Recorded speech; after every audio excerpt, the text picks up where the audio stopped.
주님께서 이 땅에 오셔서 33년을 사셨습니다. 33년 중에 30살까지는 사적인 생애를 사시고 가정에서 요셉의 아들로 그렇게 사시다가 30살 이후 3년을 메시아로서의 공생애로 사셨습니다.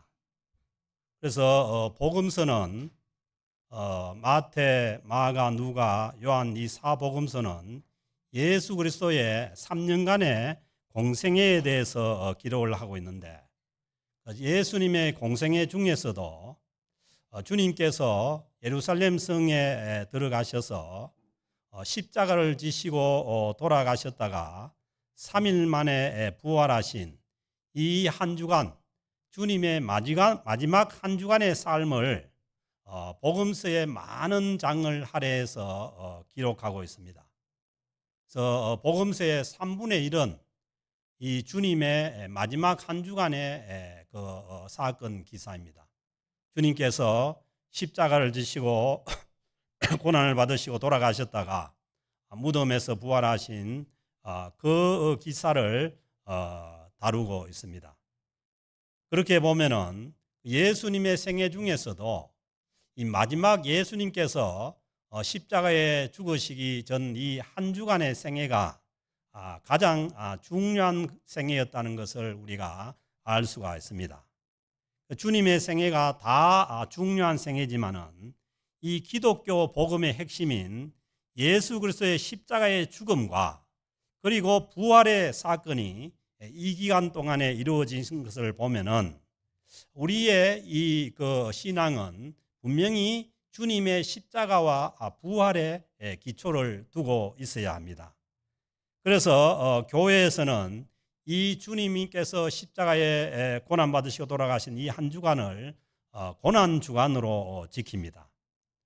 그리고 이 고난 주간이 시작되는 이 주일을 종려주일로 지키는데, 이 종려주일로 지키는 그 유래는 주님께서 그 십자가에 죽으시기 위해서 그 예루살렘 성으로 들어오실 때에 많은 사람들이 이 종려나무 가지를 꺾어서 주님을 환영하고 흔들며 환영했다는 그 유래에서 이 고난 주간이 시작되는 이 주일이 종려주일, 그러니까 팜 선데이, 종려주일, 종려나무를 가지를 꺾어서 환영을 했기 때문에, 그리고 이 종려나무 가지는 우리가 잘 아는 것처럼 이 대추 야자나무입니다. 그래서 이 나무의 특징이 뭐냐 하면은, 이거는 아주 비가 오지 않는 그 사막과 같은 지역에서도 그냥 뿌리만 살아 있으면은 줄기가 다 죽은 것 같지만은 거기에서 또 싹이 나오고, 그 줄기가 또 없어져도 또 거기에 싹이 나오는 그런 아주 강한 나무고 잘 죽지 않는 그런 나무예요.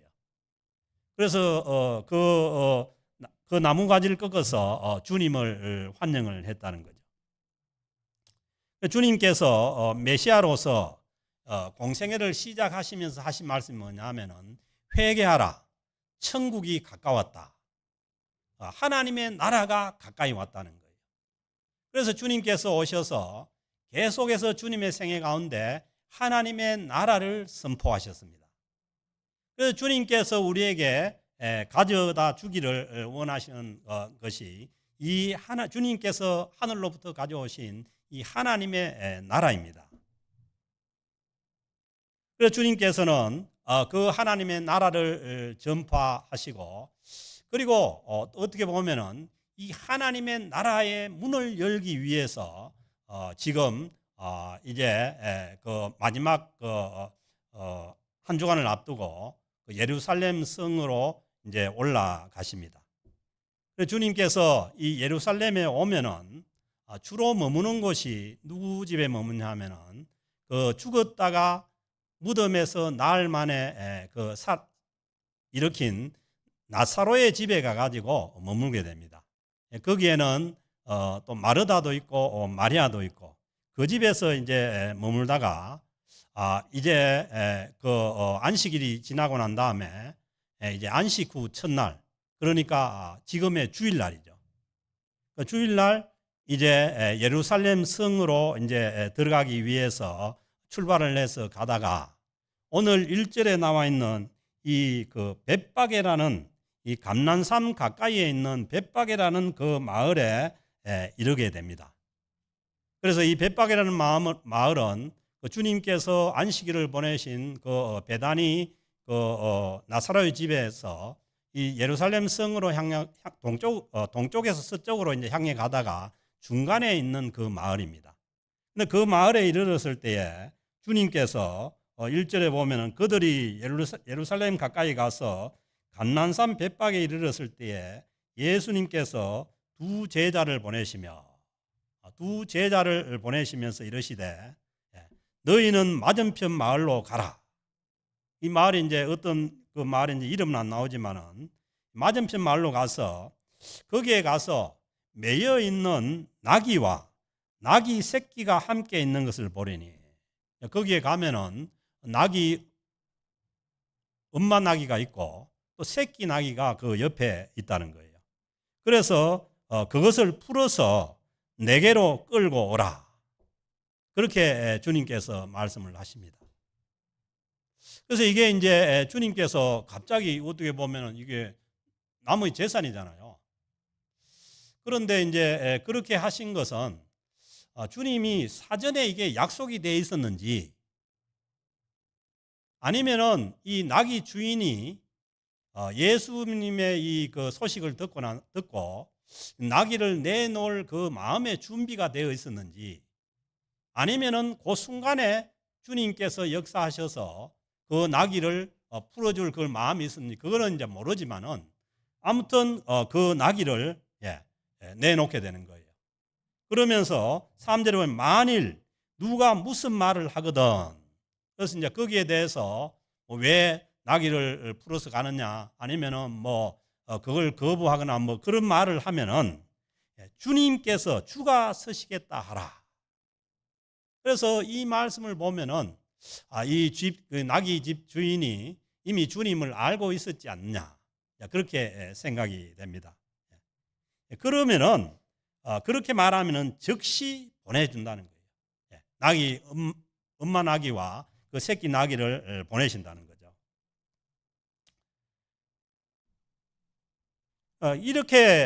그렇게 하신 그 주님의 행동이 왜 우리가 생각할 때 갑자기 남의 나귀를 그렇게 끌어와서 주님께서 그렇게 하시느냐?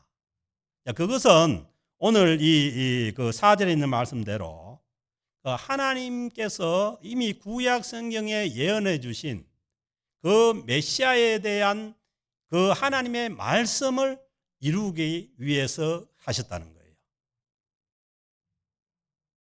그래서 우리의 생애 가운데도, 우리의 삶 가운데도 이런 일이 얼마든지 있을 수가 있습니다. 우리가 이해가 되지 않는 그런 이제 주님의 요구도 있을 수가 있고, 그러나 그런 일들을 통해 가지고 하나님의 말씀이 이루어져 가고, 그리고 하나님의 그 예언의 말씀이 성취되어 가는 것을 우리가 오늘 주님의 그 예루살렘 입성을 통해서 알 수가 있는 거죠. 그래서 우리의 생애 가운데도 원하기는 이런 일이 우리에게 있어서 우리도 우리의 생애를 통해서, 아니면은 우리의 가진 것을 통해서 이 주님의 말씀이 성취되어 가고 주님의 뜻이 이루어지는 거기에 우리가 쓰임을 받기를 원하는 거죠. 그래서 이것이 우리가 억지로 하는 것이 아니라 주님께서 우리에게 마음을 주시고, 그리고 이미 우리가 주님을 만나고 그렇게 해서 이루어져 가는 그런 역사가 우리 생애 가운데도 있다면은 그것은 우리 생애도 복된 생애가 되고 하나님 앞에 영광이 되는 줄로 믿습니다. 또 5절에 보면은 이게 스가랴서 9장 9절에 있는 말씀인데, 시온의 딸에게 이르기를 내 왕이 내게 임하나니. 예수님께서 지금 나귀를 타고 나귀 새끼를 타고 예루살렘에 올라가신 이 일은 뭐냐 하면은 온 세상에 온 우주에 하나님의 나라의 왕으로 오신 그 왕으로서의 어떻게 보면은 왕으로 등극하는 그 모습이라는 거예요. 그래서 내 왕이 내게 임하나니 그는 겸손하여. 주님께서 분명히 보면은 낙이 큰 나귀도 있고 엄마 나귀도 있고 옆에 새끼 나귀도 있는데 주님께서 탄 그 나귀는 그 새끼 나귀였다는 거예요. 그래서 내 왕이 내게 임하면 너는 겸손하여. 그는 겸손하여. 그러니까 주님께서 그 새끼 나귀를 타신 것은 주님께서 낮은 자리로 겸손해서 새끼 나귀를 타셨다는 거예요. 그러니까 주님은 분명히 온 세상의 우주의 왕으로 오시지만은 그러나 뭐냐면 주님은 뭐냐 새끼 나귀를 타신 거예요. 그래서 그 말씀이 이미 구약의 스가랴서에 예언이 되어 있었다는 거죠. 그는 겸손하여 낙이 곧 멍에매는, 그러니까 뭐 낙이는 용도가 뭐냐면 짐을 옮기는 데 쓰이는 낙이. 멍에매는 짐승의 새끼를 탔도다. 그래서 주님께서 이 새끼가 딸린 그 나귀를 몰고 오라고 해서 주님께서 참 그 이상하잖아요. 큰 나귀가 옆에 있는데 그 새끼 나귀를 타는 거죠. 그 나귀가 보면은 여러분도 찾아보면 알지만은 다리가 짤막한 게 그 큰 나귀를 타도 잘못하면은 키 큰 사람은 다리가 끌릴 수 있어요. 근데 이게 주님이 이게 그 새끼 나귀를 타니까 이 모습이 참 희한하죠. 작은 나귀에 그 주님이 올라가셔서 그렇게 새끼 나귀를 타셨다는 거예요. 그런데 이제 이 유월절을 치르기 위해 가지고 주님께서 유월절 어린 양으로 오셔서 유월절 어린 양으로 십자가에 돌아가시기 위해서 이제 예루살렘으로 올라가시지 않습니까? 그런데 그때에 많은 그 유대인들이 여러 지역에서 그때 당시에 뭐 예루살렘 인구가 뭐 예측하기로 한 10만 명으로 예측하는데 이 전 세계에 흩어진 유대인들이 예루살렘 성으로 몰려오면은 이 유월절에는 200만 이상이 몰려온다는 거예요. 그래서 많은 사람들이 지금 유월절을 지키기 위해서 예루살렘 성으로 올라가고 있을 때에 주님도 그 새끼 나귀를 타고 주님께서 가시게 되는 거죠.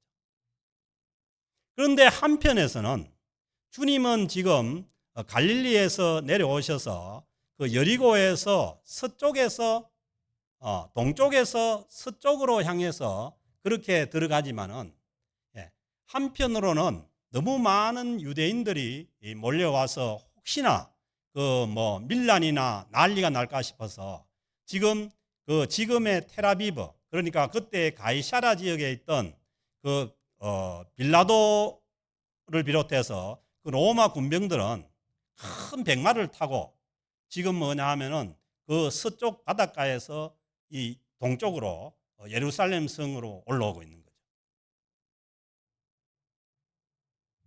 그래서 이게 어떤 그림으로 보면 대조가 되는 것입니다. 주님은 분명히 온 우주의 왕이시지만은 주님께서 그 빌라도에게 신문을 받을 때 말씀하기를 주님께서는 뭐예요? 내 나라는 여기에 있지 않다는 거예요. 그래서 주님은 뭐냐면 하나님 나라의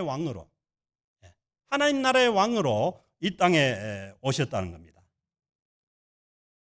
그래서 제자들이 가서 예수께서 명하신 대로 하여, 주님께서 명하신 대로 간 거죠. 그래서 이것도 뭐냐 하면은 이해가 안 되죠. 갑자기 어떤 곳에 가서 나귀를 풀어오라고 하는데 그 이해가 되겠습니까? 그러나 그 명령을 주시는 분이 예수님이니까 간 거죠. 그래서 우리가 신앙생활을 하는 데 있어서 뭐 우리가 이해가 되지 않을 때가 있어요. 그러나 이게 하나님께서 주시는 하나님의 말씀이고 하나님의 뜻이면은 우리가 그것을 이행할 때에 그것을 통해 가지고 하나님의 뜻이 이루어지고 하나님의 말씀이 이루어져 간다는 것을 우리가 알 수가 있습니다. 그래서 그 제자들이 가서 나귀와 나귀 새끼를 끌고 와서 그 나귀 큰 놈도 끌고 오고 나귀 새끼를 끌고 와서 그리고 이제 뭐 직위 높은 사람들이 그 말을 타면은 거기에 이제 안장이 있어야 되는데 그 뭐 나귀 새끼에 사람을 뭐 전혀 태워보지 않는 그 나귀 새끼에 안장이 있을 리가 없잖아요. 그러니까 그 제자들이 자기들의 겉옷을 그 위에 얹으매 그 왕이 타는데 겉옷을 깔아서 얹어주셨다는 거죠. 그래서 예수님께서 그 위에 타신 거죠. 그리고 많은 무리의 대다수는 그 길가에 있던 많은 무리의 대다수가 그들의 겉옷을 길에 펴고, 그러니까 우리가 뭐 한국의 대통령이나 아니면은 뭐 국빈이 이렇게 방문하면은 그 앞에다가 뭐 붉은 양탄자를 쫙 깔아주지 않습니까? 그래서 예수님도 분명히 왕인데 하나님 나라의 왕이고 온 우주의 왕이신데 거기에 뭐냐 하면은 겉옷을 그 위에 깔은 거죠. 깔아줬다는 거예요. 겉옷을 길에 펴고, 그리고 이들은 나뭇가지를 베어 길에 펴고, 여기는 뭐냐면 길에 폈다고 하는데 요한복음에 보면은 그 가지를 꺾고 흔들며 환영을 했다는 거죠. 그래서 이 나무가 이제 뭐냐 하면은 종려나무 가지라는 거예요. 그래서 이제 이걸 기념해서 종려주일 이제 팜선데이라고 그렇게 하는 거죠. 그래서 주님께서 왕으로 이제 이스라엘의 그 예루살렘을 입성하게 되는데 분명히 뭐냐 하면은 왕으로 가는 길이니까 그 앞에 뭐 양탄자 대신에 붉은 양탄자 대신에 그 겉옷을 길에 펴고 그렇게 깔아드린 거죠. 그래서 이 말씀을 가만히 묵상을 해보면은 주님께서 우리 주님을 모시는데 우리의 모습이 이 참 그 어린 나귀와 같은 그런 모습일 수 있는 거죠. 그러나 그 어린 나귀와 같은 우리의 모습을 통해서도 주님께서는 뭐냐, 그 하나님의 그 말씀을 이루어 가시고 또 하나님의 구원 역사를 이루어 가고 계신다는 거예요. 그래서 우리가 뭐 어린 나귀와 같은 그런 우리의 그 모습이라도 우리가 주님 앞에 드릴 때에 주님은 우리를 통해서 주님의 뜻을 이루어 갈 수가 있는 줄로 믿습니다. 그리고 무리들이 깔아드는 걸 보면은 뭐 가진 게 없잖아요. 가진 게 없으니까 겉옷이라도 벗어서, 그러니까 그 이스라엘 사람들의 겉옷은 아주 중요한 거예요. 이게 이불도 되고 뭐 햇빛 막이도 되고 뭐 그런데 자기에게 있는 것을 주님 앞에 깔아드린 거죠. 그리고 그렇게 하면서 9절에 앞에서 가고 뒤에서 따르는 무리가 소리 높여 이르되, 많은 그 군중들이 그 소리를 높여서 이르기를 호산나 다윗의 자손이여. 다윗의 자손은 뭐냐면은 왕으로 오신 분. 왜냐하면은 구약 성경에 다윗의 자손에서 메시아가 온다는 그 예언이 있었기 때문에 그 예언대로 다윗의 자손으로 오셨다는 거예요. 그래서 이제 호산나라고 하는 것은 뭐냐 하면은 구원해달라는 거예요. 구원하소서 이 뜻이에요. 그래서 이것은 뭐냐 하면은 이 당시에 그 이스라엘 백성들이 로마의 압제하에서 아주 참 그 어려운 시기를, 나라를 잃어버리고 어려운 시기를 살고 있을 때에 이 사람들의 어떤 그 바람은 뭐냐 하면은 지금 이 현실의 이 로마의 지배나 압제 가운데서 우리를 구원해 달라는 거예요. 마치 한국이 그 일본의 강점기에 있을 때에 독립을 위해서 그 독립을 하게 해달라고 외치는 뭐 대한독립 만세와 같은 이런 외침이에요. 우리를 구원해달라. 왜냐하면은 지금까지 주님께서 행한 모든 일들을 보면은 뭐예요? 오병이어 기적도 행하셨죠. 풍랑도 잠잠하게 하셨죠. 그리고 죽은 나사로를 무덤에서 나흘 만에 이 능력이면은 이 로마의 이 로마 군대 정도는 충분히 물리치고 여기에서 독립을 해서 그 다윗 왕과 같은 그러한 정복하는 그런 메시아를 이렇게 이 사람들은 기대를 했던 거예요. 그 나중에 그들이 바라는 그러한 메시아 상이 채워지지 않으니까 나중에는 전부 주님을 십자가에 못 박아라고 소리치는 이제 그 사람들이 된 거죠. 그래서 우리가 주님을 바라보고 우리가 주님께 기대하는 것이 우리의 어떤 욕심이나 우리의 어떤 생각을 가지고 그 주님을 바라본다면은 잘못하면은 우리도 주님께서 우리의 욕심이나 우리가 바라는 것을 채워주지 않을 때 우리는 뭐예요? 다시 주님을 십자가에 못 박아버릴 수가 있는 거죠. 그래서 우리의 신앙생활은 성경 말씀이 말씀하시는 대로 오늘 이 주님의 모습을 보면은 주님께서는 온 우주의 왕으로 그리고 그 하나님의 나라의 왕으로 그렇게 예루살렘 성을 향해서 가지만은 그런데 전혀 어떤 그 화려한 모습이나 아니면은 뭐 웅장한 모습이나 그런 게 없잖아요. 그래서 우리는 신앙생활을 하다가도 이 세상의 이 그 세속의 영향으로 우리의 신앙을 통해 가지고 아주 화려하고 웅장하고 그런 것을 우리가 바랄 수가 있는데 전혀 주님의 오늘 이 그 모습을 볼 때 그 모습을 찾을 수가 없어요. 그래서 우리가 주님을 따르고 신앙생활을 하는 가운데 우리의 모습이 어떻게 보면은 굉장히 이상해 보이고 초라한 모습이잖아요.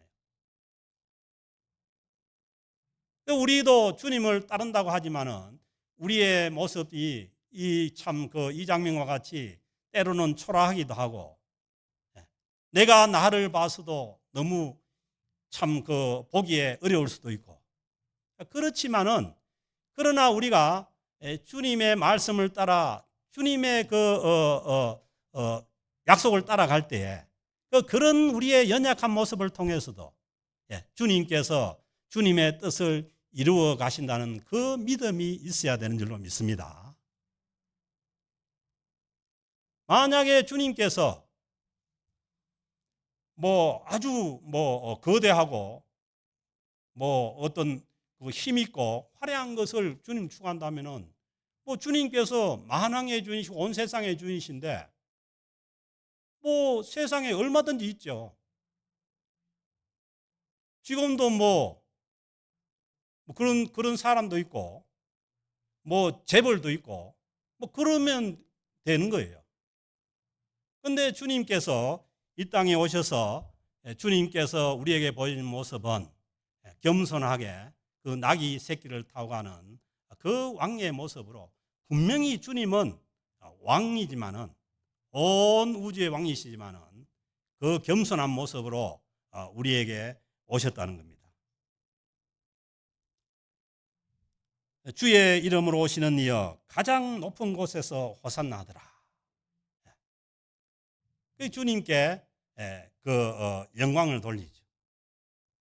그러나 이들의 이 마음이 정말 주님의 뜻을 알지 못하고 그리고 주님께서 가져오셔서 우리에게 주시고자 하는 그 하나님의 나라를 우리가 바로 볼 수 없었기 때문에 이 군중들이 나중에는 다 주님을 떠나버리게 됩니다. 심지어는 예수 그리스도를 따라오던 그 12 제자들마저도 주님을 떠나가는 그러한 어려운 가운데 있는 것이죠. 그래서 그게 어떻게 보면은 그들의 모습일 뿐만 아니라 오늘날 신앙생활하는 우리의 모습일 수도 있는 거죠.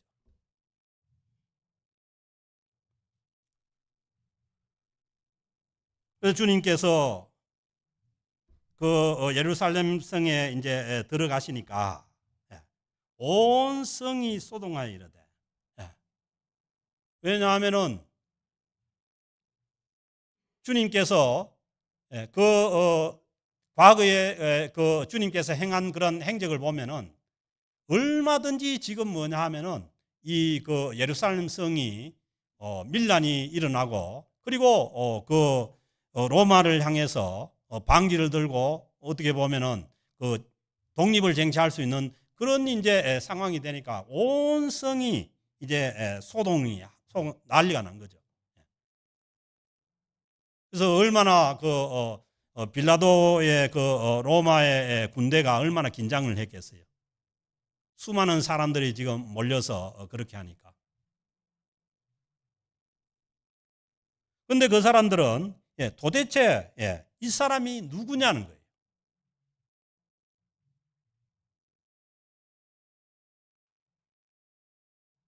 왕이면은 뭐 흰 백마를 타고 들어오든지 그렇게 해야 되는데, 그게 아니고 나귀 새끼를 타고 들어오는데, 이 뭐냐면 분명히 왕이라고 하는데, 그래서 많은 사람들이 이 메시아를 알 수가 없었다는 거예요. 그런데 이 모든 과정을 통해 가지고 예수님께서 십자가에 못 박혀서 우리를 구원하게 되시는 그 하나님의 말씀이 이루어져 가는 과정이죠. 만약에 주님께서 나귀를 타시지 않고 뭐 많은 사람들을 거느리고 만약에 힘센 장수와 같은 그런 모습으로 만약에 들어왔다면은 이 빌라도의 로마 군대가 가만히 둘 리가 없죠. 그런데 나귀 새끼를 타고 정말 참 그들이 보기에도 이게 뭔지 모를 정도의 그러한 모습으로 예루살렘의 성에 들어오니까 모두가 다 이 사람이 도대체 무엇인지 알 수가 없는 거죠. 11절은 무리가 이르되 이 사람은 갈릴리 나사렛에서 나온 선지자 예수라 하니라. 이 말씀도 뭐냐 하면은 구약 성경 이사야서 11장의 1절에서 나오는 그 구약의 말씀을 나사렛에서 선지자가 그 메시아가 온다는 그 말씀을 이루게 하는 거예요.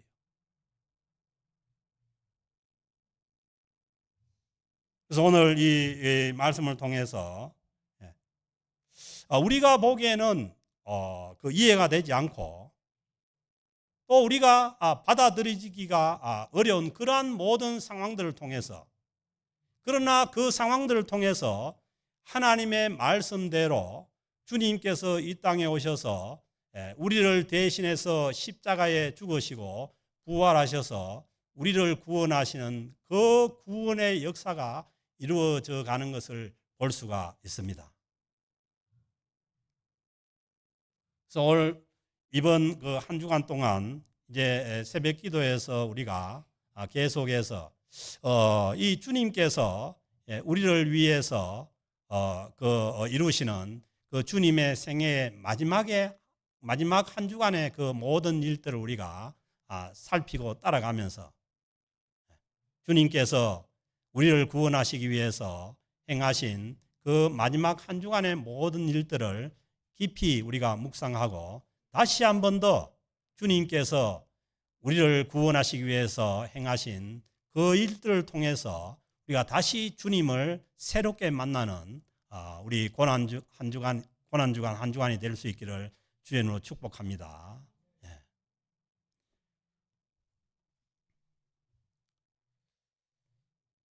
그래서 우리는 신앙생활을 하는 가운데 이 지금 그 현대 이 세속화된 이 사회 영향으로 우리가 잘못하면은 화려하고 크고 웅장한 것을 우리가 추구할 수가 있는데, 그게 아니고 얼마든지 우리의 연약한 그 나귀 새끼와 같은 그러한 모습을 통해서도, 그리고 우리의 보잘것없는 우리의 모습을 통해서도 하나님께서는 하나님의 말씀을 이루어 가시고 주님의 뜻을 성취해 가신다는 이 믿음이 회복될 수 있기를 바랍니다.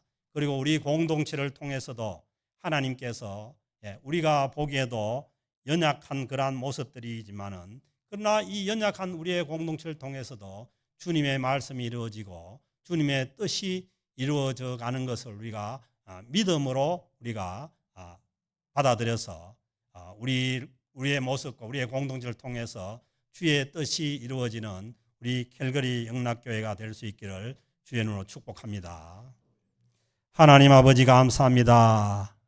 주님께서 주님의 왕으로 예루살렘 성에 들어가는 그 모습을 통해서 다시 한 번 더 우리의 믿음을 새롭게 하시고 주님을 바라볼 수 있는 눈을 새롭게 해주심에 감사를 드립니다. 하나님, 우리가 우리의 연약함 때문에, 그리고 우리의 또 모든 연약함으로 인해서 우리 자신들에 대해서 절망할 때도 있고 또 실망할 때도 있습니다. 주님, 어린 나귀를 통해서 주의 뜻을 이루시고 주님의 말씀을 이루신 주님께서 오늘 저희들의 부족한 모습을 통해서도 주의 뜻을 이루시고 우리 캘거리 영락교회를 통해서 주님의 귀한 뜻이 이루어지게 하여 주옵소서. 그래서 우리의 모습을 통해서도, 우리 교회를 통해서도 이 시대에 주님의 뜻이 이루어져가는 하나님의 역사가 이루어지게 하여 주옵소서. 그래서 우리 모두가 주님께 영광 돌리며 주님 앞에 가까이 나아가는 또 고난주간 한 주간이 될 수 있도록 은혜 베풀어 주시기를 간절히 바라고 원하오며 모든 것을 주님께 맡겨오며 우리 주 예수 그리스도의 이름으로 기도드립니다. 아멘.